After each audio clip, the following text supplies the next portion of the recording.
Hello and welcome to the Forth Valley and West Lothian video for geography. This is a National 5 recording for the weather topic. The line of intentions for today will be to improve your understanding of the National 5 weather units.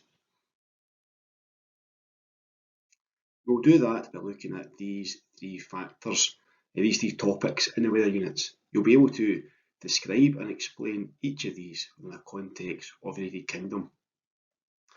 The first one we'll look at will be the effects of latitude, relief, aspect and distance on weather conditions.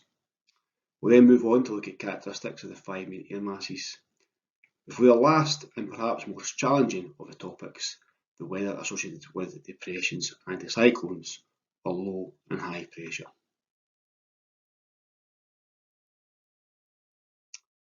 You can use a video resource in one go, or you can come back and look at each of these factors, each of these topics again.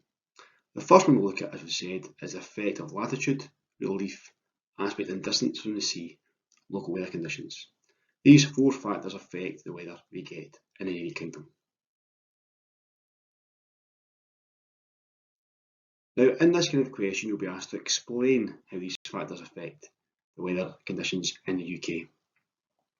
And I'm going to lead you through a number of factors. First of all, latitude. Places that are further south will become warmer simply because they are closer to the equator.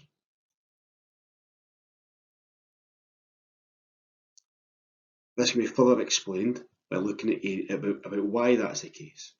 And it's really because the sun's rays are less concentrated the further away from the equator we get, and therefore they're less warm. It's also because further north we go, there's less atmosphere, so there's more atmosphere, for the sun's rays to pass through. Therefore, more of the energy is lost.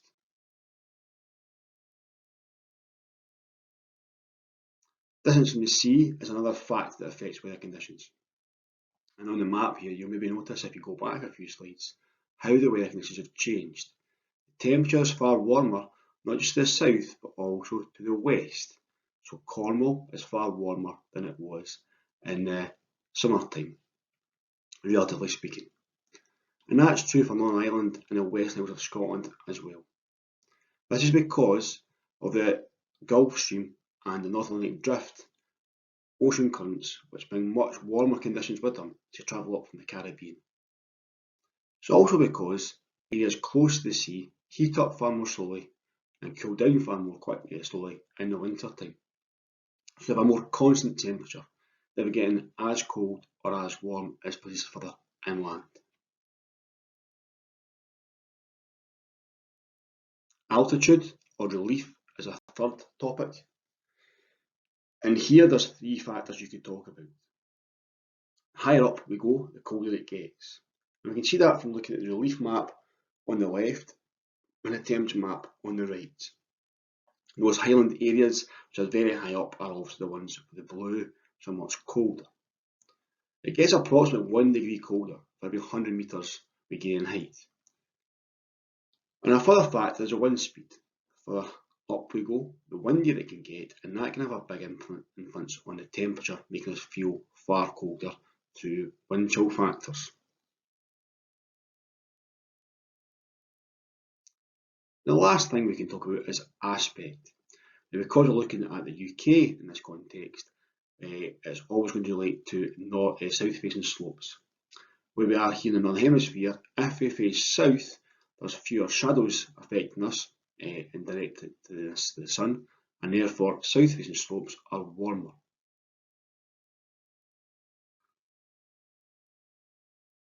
So your task you could do now is, if you want to pause the video, you can make a mind map with at least 5 of these points we've already discussed.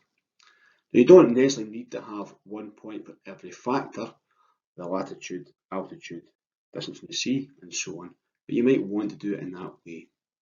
Remember, this is an explain type question, so you want to use the words because in your answer.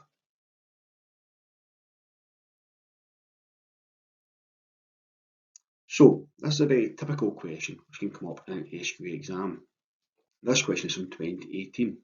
You're asked to explain the factors which affect the average temperature in the UK. Now, in this case, you can see it further gives you a hint in regard to the temperatures by giving you temperatures on the map. So further south it gets warmer at 15 or 14 degrees, further north it's only 9 or 10 degrees. And this question is for 4 marks. Now, there's no expectation that you're going to use one or factor for each mark. You can use more than one mark or more than one answer for each factor to gain your 4 marks. But you do need to explain, so that word because is very important. Now again, you may want to pause the video here to give you a chance to do this question under time conditions or just to practice it yourself. When you're ready, move on, and in the next slide we'll look at the mark instructions to see how you would get your marks.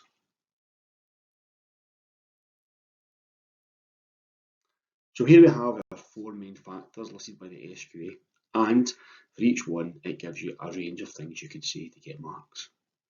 Now, there's no need to necessarily write down exactly what that is here. What we've included in the PowerPoint further on, or what your teachers may have given you, if it was slightly different, should be enough to get those marks. So you don't need to be word for word the same as what's here. It gives you an indication of the amount of detail required to gain a mark. So again, you may wish to pause the video here, look at the answer you've already written down, and try and self-mark it to see how well you've done.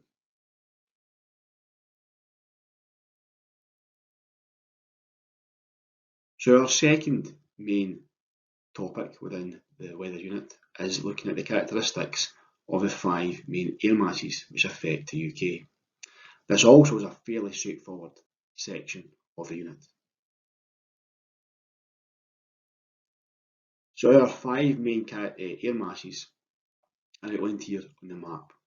We have 3 coming from the north, and they're referred to as polar or Arctic air masses. Now, the polar and Arctic refer to the temperature, and clearly that would mean they'd be much colder air masses. The 2 from the south are called tropical air masses, and as you'd imagine, the word tropical suggests they're far warmer. The other discriminating topic here is where they're coming from. So continental air masses come over land and therefore are far drier. We've got the typical continental air mass from the south, which will be warm and dry, and the polar continental air mass from the east, which will bring cold but relatively dry conditions. Maritime refers to the oceans and seas. So where we have an air mass with the word maritime in it, it means it will be wet. So the tropical maritime air mass from the southwest will bring warm but wet conditions, whereas the polar maritime and the Arctic maritime from the north and northwest will bring much colder but sometimes wet or even snowy conditions with it as well. So the terms used, tropical or polar or Arctic, refer to the temperature, while the maritime and continental refer to the precipitation, how dry or wet the air mass will be.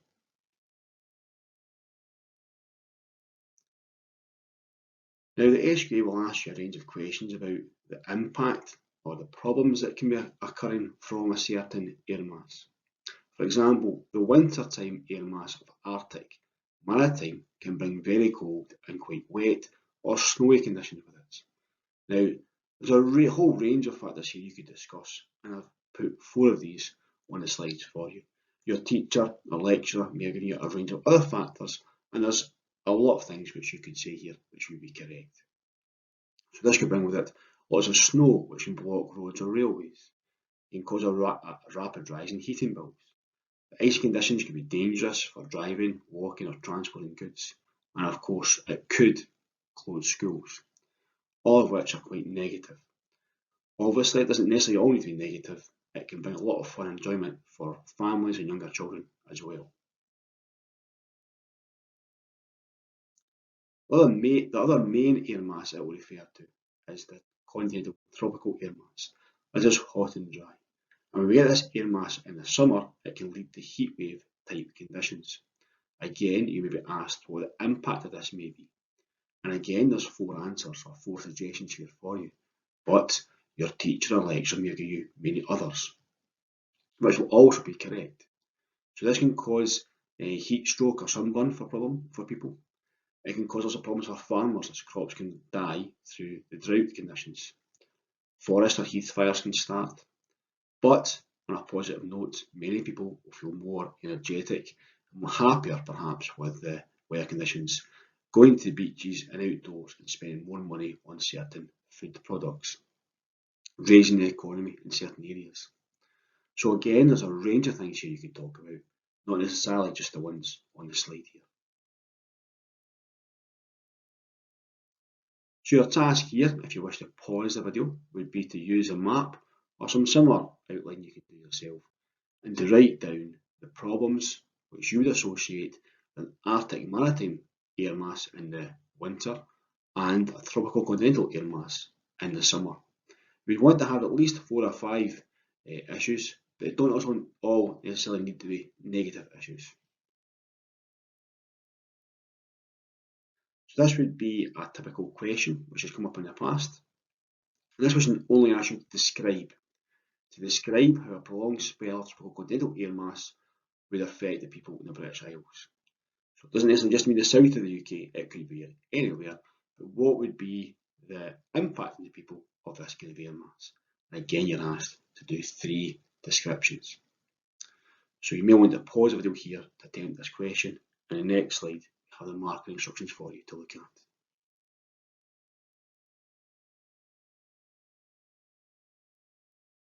So here we can see what the SQA are looking for as a matter of detail. As it's a described question, there's no need to explain why the conditions are the way they are, just to describe the impact of them. And there's a few things here which we didn't raise earlier on in the PowerPoint, which you could note down on top of the other things you've already said. For example, the heavy rain and thunderstorms can cause flash floods. But most of the points that you will have been given as your teacher lecture will probably include some of the points here on the previous slides. Now, the last section we're going to look at within the weather units is the characteristics of weather associated with depressions and anticyclones, or low and high pressure weather systems. Now, this is the most challenging of all the weather units, and the one we'll look at for more of the time. I'm going to split this up into 2 main sections. First of all, we'll look at the weather station circles before looking at the weather associated with depressions and anticyclones in more depth, and of course we'll split up into those 2 sections also. So in order to answer these questions, it's useful to have a good working knowledge of weather station circles and the information you'll need to answer the questions about the weather systems. So here we have a typical weather station circle, and it illustrates 5 main weather elements. As you can see, the arm which points out will show the wind direction.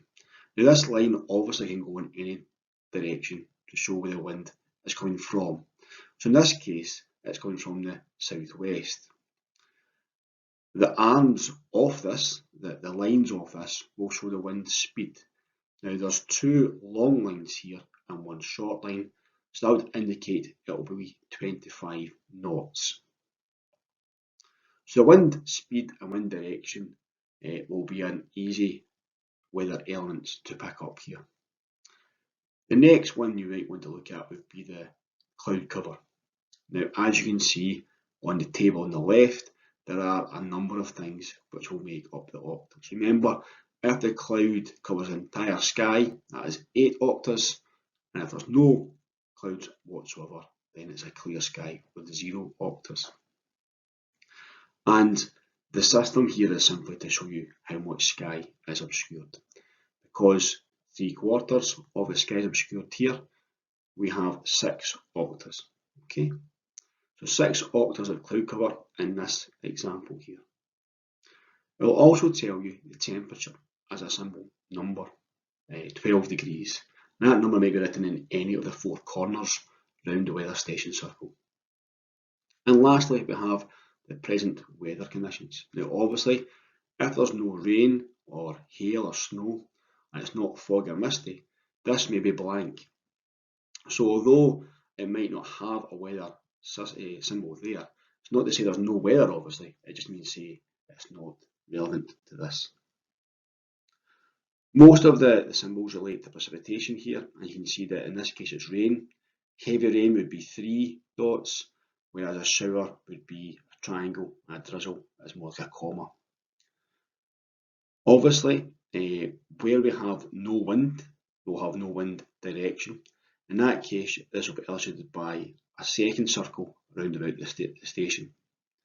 There will always be temperature and some description of cloud cover, whether there's none at all or a full 8 octaves.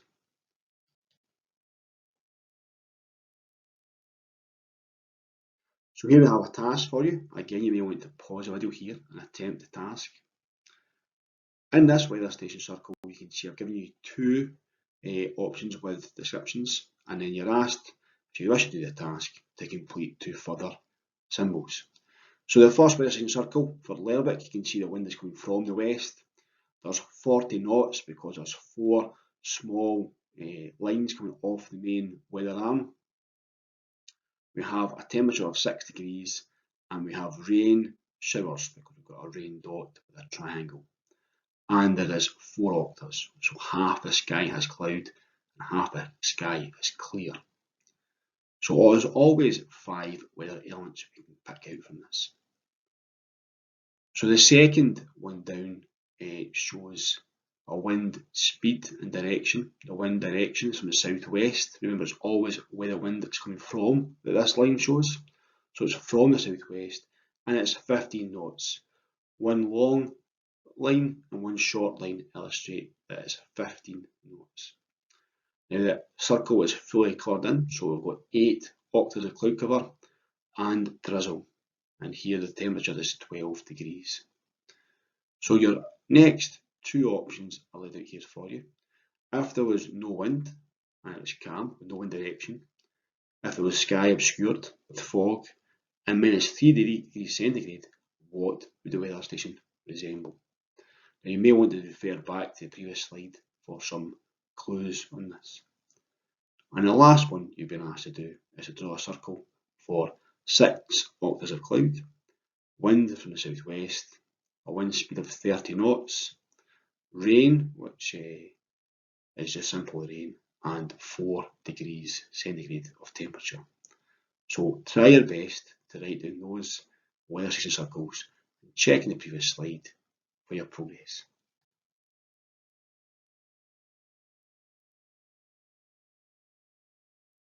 And in 2019 they asked you to do this question. They asked you as SQA to draw a weather station circle to show the above weather conditions. So they said the sky was obscured, there was snow showers, 30 degrees knots, and it was from the wind, was from the north. So with a northerly wind, 30 knots, snow showers, and the sky obscured, what would the station circle look like? You may wish to pause the video here and again try to answer the question. On the next slide, we have our SQA marking instructions to show you how you get on.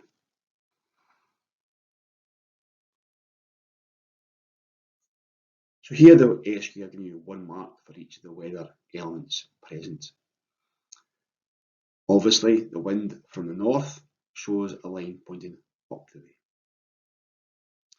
30 knots is 3 lines to either side, either to the right or the left, it does not matter, but 3 equal length lines show 30 knots. Sky obscured is the cross across the octaves, or where the octaves would be, because we can't see cloud, and that is obviously because of the amount of snow that's taking place. So snow showers, snow as you'd expect is a kind of asterisk shape, and showers indicated by this triangle. And the only thing they've not told us is what the temperature is. So no marks for that element. So the main part of this revision is obviously to look at weather characteristics with depressions, low pressure systems, and anticyclones, high pressure systems. The elements, these topics tend to be the most difficult or challenging ones present. Now remember, you're always likely to get at least 2 questions in weather in your exam or your assessments. So it's important to look at the first 2 topics as well. They shouldn't be too challenging, but are still worth getting marks. So whilst this element here can be quite difficult, don't ignore the other elements of the weather topics as well. So we're going to look first of all at low pressure systems, sometimes called depressions. And if you look across at our map here for a synoptic chart, you can see that low pressure is indicated where the millibars showing pressure are getting lower. So in this case, as low as 976 millibars, indicating our low pressure or depression system. The other obvious thing about depressions is the presence of fronts. The warm front illustrated by, in this case, a red line with our semicircles, and the cold front illustrated in this case with a blue line with our triangles. Now, the isobars are the lines which show pressure or the same amount of pressure, and isobars are getting lower towards the centre here, as you can see, down to 976 millibars. So we should be able to identify a depression system fairly easy. It's got a decreasing amount of pressure towards the centre. It's got quite a lot of isobars closely packed, and it's got warm and cold fronts. And of course, you're going to get asked about the weather conditions. So again, we're going to look at these 5 weather elements. Now, where they have a low pressure system, the isobars are close together, and that means the air is moving much faster, so winds are stronger. So where we have isobars close together, winds are stronger. In a low pressure system, the winds blow anti-clockwise around a depression, and that will allow us to identify the wind direction at any given place. So for Glasgow, which is illustrated in this map, you can see the isobars are parallel with each other, and the wind would be coming from the southwest. So the wind always blows parallel with the isobars, but with the depression it goes anti-clockwise. Now, warm and cold fronts both bring more cloud and rain. They bring this because the air is forced to rise, and as the air rises it cools, and this will make the air condense and form moisture, and then that will form clouds and rain. On a warm front, the air is forced to rise quite slowly, and therefore we get a gradual build-up of clouds and steady rain. On a cold front, the cold air undercuts the warm air, making the warm air rise far more rapidly, giving us far more dense cloud with heavy precipitation. Now, we can make some reference to the temperature. Obviously, it will depend on what type of year it is, but generally speaking, in a warm sector, the area just behind the warm front, the temperature will be a degree or 2 higher than in the cold sector, the area behind the cold front. So although the temperature may not rise that much or that significantly, there will be a change in temperature as the depression moves across our area. So depressions always move from west to east and take the air conditions with them.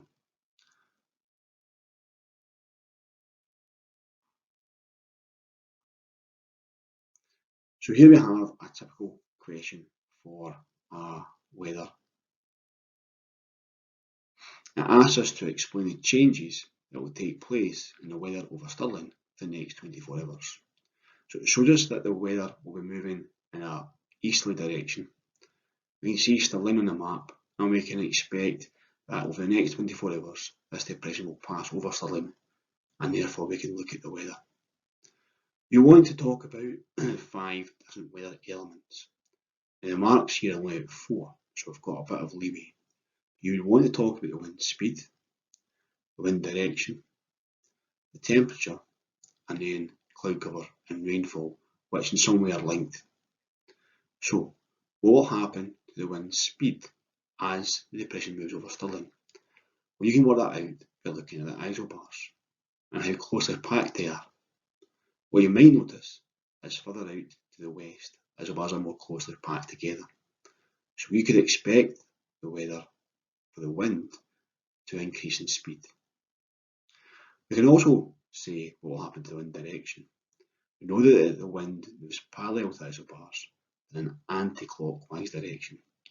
So presently, the wind direction for Stirling is from the southwest.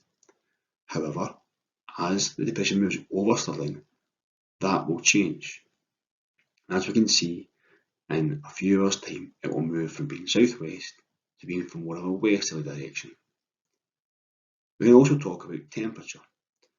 Now, the next front to approach Stirling is the warm front. So as that approaches Stirling, we can expect the temperature to rise slightly. And then we have our triangles. The triangles represent the cold front, and therefore, in a few hours later, temperature will decrease again. So initially, Stirling will see an increase in temperature as it moves into the warm sector, and then as a cold front approaches, the temperature will decrease again. And lastly, we can talk about cloud cover and rainfall. And we know that the warm front will bring cloud and rain. And we know that the warm front will also do the same. And we can explain why that happens, because we know that the warm front, warm air has been forced to rise over cooler air. As it rises, it cools, form rain and cloud. And then when the cold front arrives, it is under this cold air is undercutting the warm air, forcing the warm air to rise, producing even more rain and cloud. So we can now go on to our next task.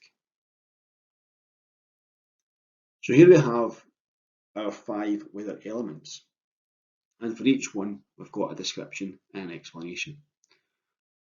And the task would be to copy this table down and to use this table to answer the previous question, which we just go over. So wind speed is all about the isobars, how close or far apart they are. And if the isobars are getting closer together, that means the wind speed will get faster.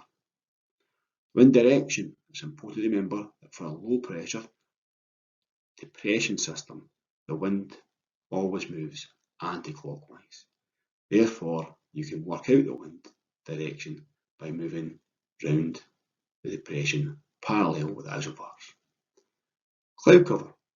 We know that cloud cover will increase as we approach fronts, either warm or cold fronts. And obviously, where there's lots of cloud, we will get some rain. Now, it's an explanation question, this, so you'll need to explain why we get rain and link that to rising air being forced to condense and then form rain. Okay, so in this case, the air has been forced to rise because of warm air is being forced to go over colder air, or at the cold front, cold air is undercutting the warm air, forcing it to rise. And then temperature. Temperatures show a slight rise as we go into, or as a warm front passes by, and then a slight decrease as a cold front passes overhead. Here we can see some suggestions of marking for your answer. So again, you don't necessarily need to write down exactly the same words or in the same order they have here, but there are some phrases which you might want to refer to.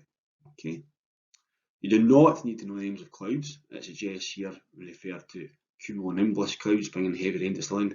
That is an important thing which you might have been told about at school, but you do not necessarily need to know the names of the different types of clouds as a depression moves overhead.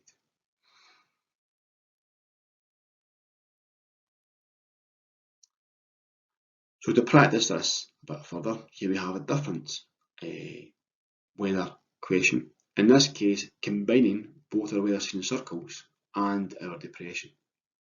Now it's important when you get a question like this to always refer to all the information in the question.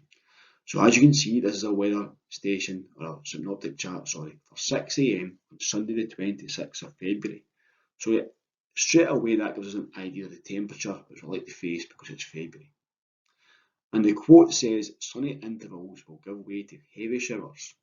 Winds at first strong will become lighter and more westerly. Temperatures will drop. And your question, your task is to use the synoptic chart to give reasons for the changes which the weather forecast predicts for Penzance, June, Sunday, the 26th of February. Now, Penzance is marked on the map. It's in Cornwall, the southwest of England.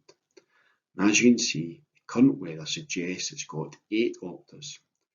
Wind from the southwest at 30 knots. It is dry and is 10 degrees centigrade. And you're asked to give reasons for the forecast. There's 4 marks, and as you can see, there's 4 weather elements. So it suggests sunny intervals will give way to heavy showers. It suggests winds will become stronger and then lighter, and it will come from a more westerly direction. And it also suggests that temperatures will drop. Now, what we can see here is a depression, which we know will move from west to east. So in the next few hours, that weather system which you can see in the map will move across the way to the right. And the weather station circle next to Penzance will replace the one further to the left. So you can see the weather station circle shows 7 octaves, 8 degrees centigrade. It has winds from the west at 20 knots. So a number of different elements. And here we have a table which you might want to use to answer your question. So you copy and complete the table. So the wind speed, it says winds at first will become first strong, then lighter. So look at the spacing between isobars. Does the spacing in isobars get wider or less wide? The wind direction, it suggests it will become more westerly. The winds move parallel to isobars, so look at their direction. Remember, it always goes anti-clockwise in the depression. Cloud cover, it suggests that sunny intervals will give way to heavy showers. Look for the fronts. Is there a front approaching? Which front is it? If it's a cold front, it will bring heavy rain because the air will force a rise very fast. It suggests that we'll have heavy showers, so look again at the fronts, and it suggests temps will drop. Why would that be the case? Look at the sector of the depression to see how this might affect temperature.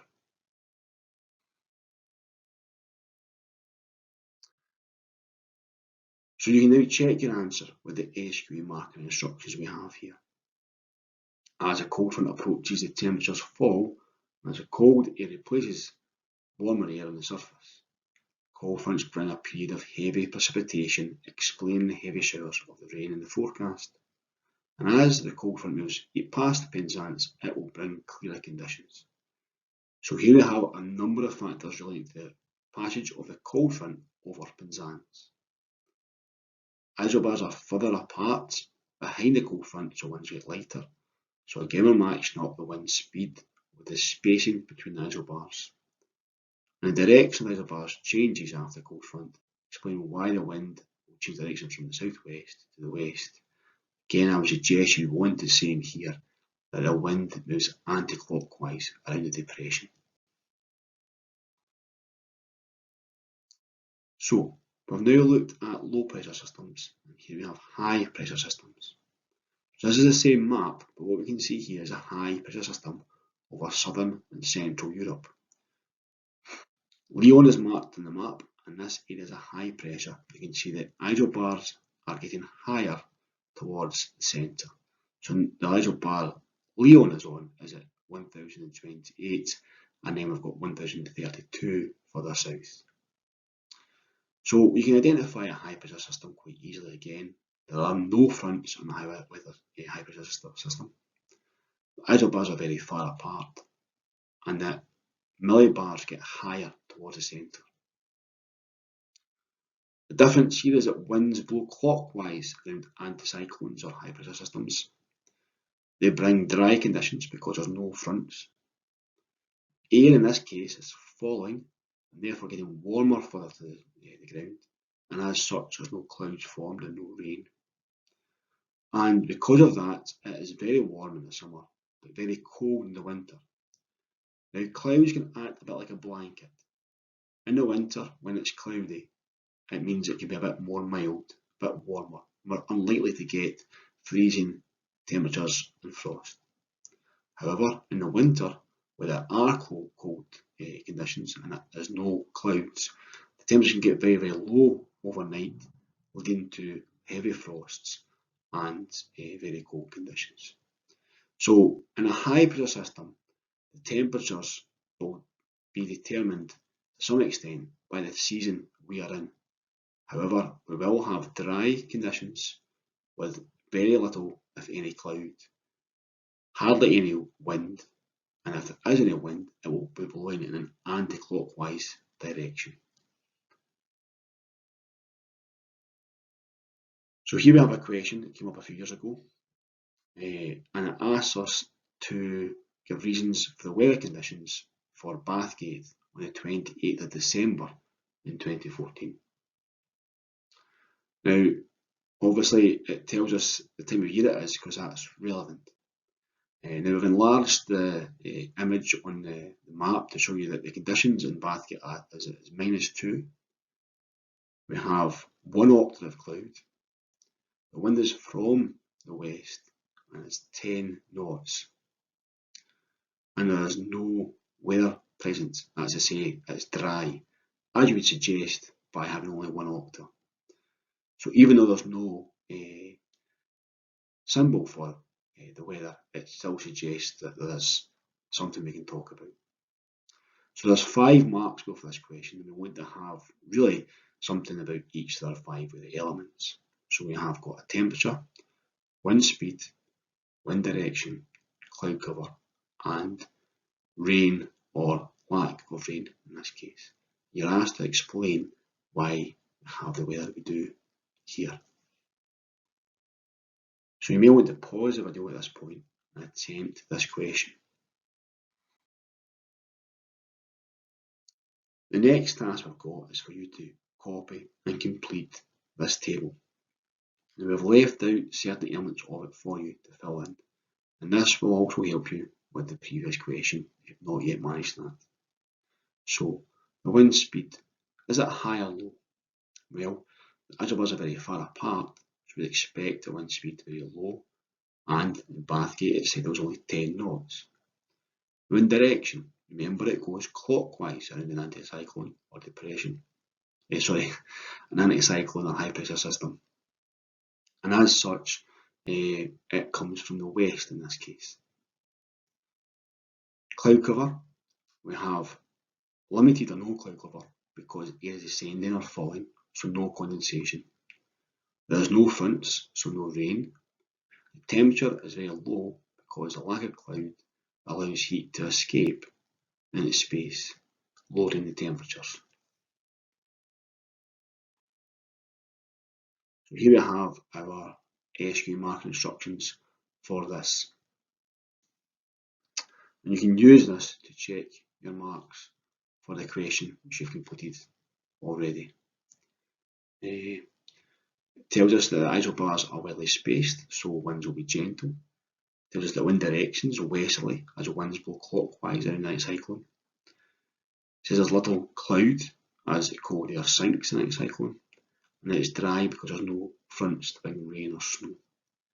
And then there's quite a lot of different things you can say about the temperature. And one of these would get you some marks. So the temperature is usually very cold because it's December and it's winter time. Like you mentioned about a cloud not keeping the heat in and allowing the heat to escape out to space, lowering the temperatures. Now there's one other thing we can talk about high pressures, which you could be asked a question on, and that's the difference between summer and winter conditions and issues that might bring. Now these questions are quite similar to the ones you've already answered about tropical continental air masses. So when we get a high pressure in summer, they'll often bring fine, sunny and warm weather. Now high pressure system lasts for several days, perhaps even a full week, and the heat waves can become hazardous for a variety of reasons. But it's not just a negative we can talk about here. Obviously there's a range of positives that come with high pressure systems in the summer. You have heat waves, droughts, you have poor air quality because there's no winds and the air isn't moving, and high pollen counts affecting people with hay fever. However, obviously there's quite a lot of positives as well. The extra sun can be good for growing crops, it can help with people's moods, and can lead to improved conditions for people going to beaches and outdoors generally. In the winter, high pressure systems often lead to cold, dry days with light winds. This can lead to fog, especially in the morning times or late evenings. We have dry conditions, but again, if there is any precipitation, this may fall as snow, and it's very, very cold. That's because a cloud cannot be established and keep the heat in, and any heat in the sun escapes overnight, lowering the temperature significantly. When we have a high pressure system in the winter, we often associate this with frosts, and this might lead to cancellation of football matches or local rivers or canals becoming frozen. So hazardous conditions here relate to the snow, the fog and the poor air quality. So here we have a further question which has been asked in the past in regard to this. This one's just a describe question, so there's no need to use the word because here. It says describe the benefits and problems of an anticyclone in summer. So in this case, you need to be careful to give at least one benefit and at least one problem of an anticyclone in the summer. And there's no need to give more than one. You might have a 3-1 split or a 2-2 split. That's up to you. But you want to make sure you've got 4 points, one benefit and one problem included in those 4. Here we have the marking instructions for this question. So as you can see, there's a whole range of factors you can give here, much like the tropical wind question we had earlier, a whole range of things which you may have had different information from teachers or lecturers about. So you may have warm, dry, sunny weather improves people's moods, but you might otherwise have things like close week plans as well. So check your answer and check you have some of these factors written down. But remember, you need to have at least one advantage and at least one disadvantage to gain full marks. So that concludes this lesson on weather for National 5 Geography. Remember at the start we talked about our success criteria, being able to describe and explain the effects of factors on local weather conditions. Those factors were the latitude, relief or altitude, aspect, distance from the sea. You should be able to rate your confidence levels in answering those questions out of 5. Then looked at the characteristics of 5 main air masses affecting the weather. And remember, it was about the words that air masses included. Were they tropical, or were they polar and arctic, were they maritime, or were they continental? And then the one section that most people feel is more challenging is the characteristics of weather associated with depressions and anticyclones, or high pressure and low pressure systems. And remember, in this case, you need to know also about synoptic charts and weather station circles. Now this is more difficult. I would suggest that anticyclones and high pressure systems are a bit more simplistic. However, if you can remember your 5 weather elements: wind speed, wind direction, cloud cover, rainfall and temperature, and can relate that to information you would see in a synoptic chart. For example, relate wind speed to how close or far apart the isobars are, wind direction to whether it's the wind is going parallel with the isobars, either clockwise or anti-clockwise, depending on the type of system. The weather conditions, depending on whether there's fronts or no fronts, and lastly temperature, relating to which system we're in. So you should be able to rate yourself out of 5 for each of these factors. Good luck with the assessments when they come, and remember you can refer to this video at any time in the future. Thank you.